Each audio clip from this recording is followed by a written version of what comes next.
Merci, Excellence.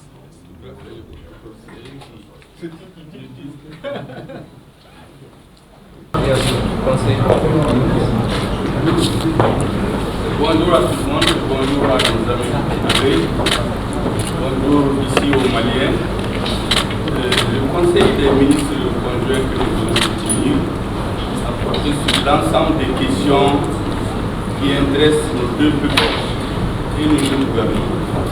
En particulier, les questions sécuritaires de lutte contre le terrorisme, les questions humanitaires et bien entendu les questions internationales, notamment les sanctions contre lesquelles nos trois ministres des Affaires étrangères se sont exprimés récemment. Mais pour faire court, nous avons décidé qu'on ne peut pas épuiser l'ensemble des questions en une seule séance du Conseil des ministres. Nous avons donc conclu à la nécessité de soutenir la grande commission mixte Mali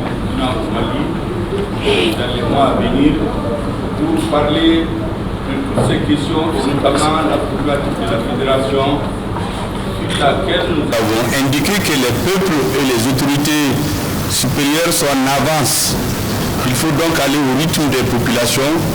Et toutes ces questions vont être examinées à l'occasion de la réunion de la commission mixte pour s'interroger sur ce qui a pu marcher avant, qu'est-ce qui n'a pas marché, qu'est-ce que nous devons faire pour faire un bon qualitatif conformément au désir de la nouvelle génération. Chaque génération ayant ses missions, qu'est-ce que nous devons faire pour que ceux qui viendront après nous atteignent le point de non-retour au niveau des populations pour faire plus de bonheur pour elles, parce que c'est pour elles que nous sommes là et non pas l'inverse. Vous savez, concernant les questions sécuritaires et lutte contre le terrorisme, par définition, c'est des questions qui ne font pas l'objet de beaucoup d'extensions. Il y a des spécialistes qui s'occupent de ça. Nous avons des officiers supérieurs de l'armée du Mali qui sont là, qui ont discuté avec leurs collègues. Tous les secteurs de développement ont été touchés. En matière de coopération militaire, nous savons, il nous a été dit qu'est-ce que nos armées font ensemble. En matière de formation, qu'est-ce que nous allons faire, de lutte, de partage de renseignements. Et puis cette fameuse lutte intercommunautaire qu'on veut imposer à notre peuple. À nos peuples. Bon, c'est notre peuple d'ailleurs, parce que si la fédération a lieu, ce serait notre peuple. Donc on veut imposer à nos peuples. Nous n'avons pas de problème communautaire.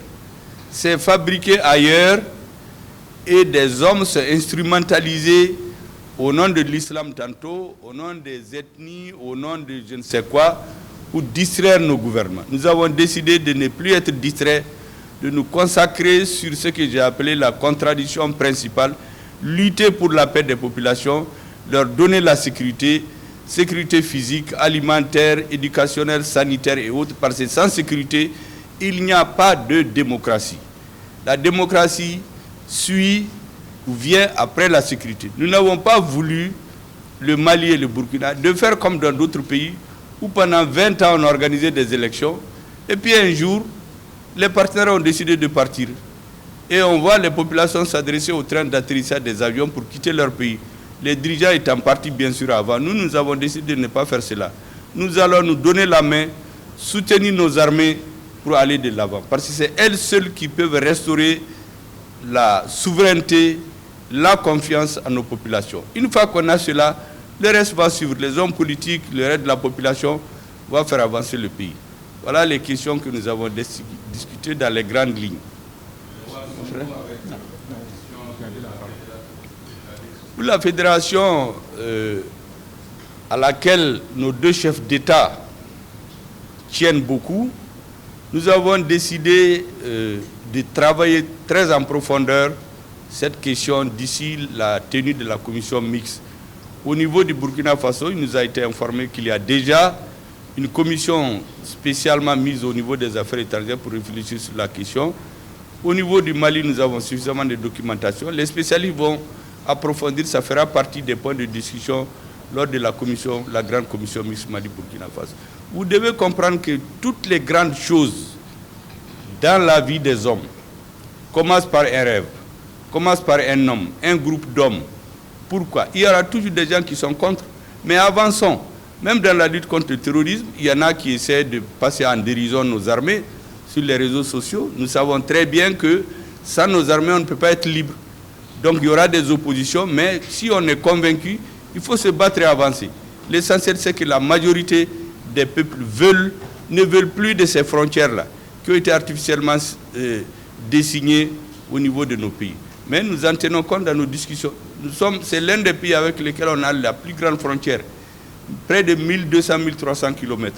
On ne peut pas le négliger. Les peuples ne sont plus d'accord. C'est les mêmes populations, les mêmes villages, les mêmes familles.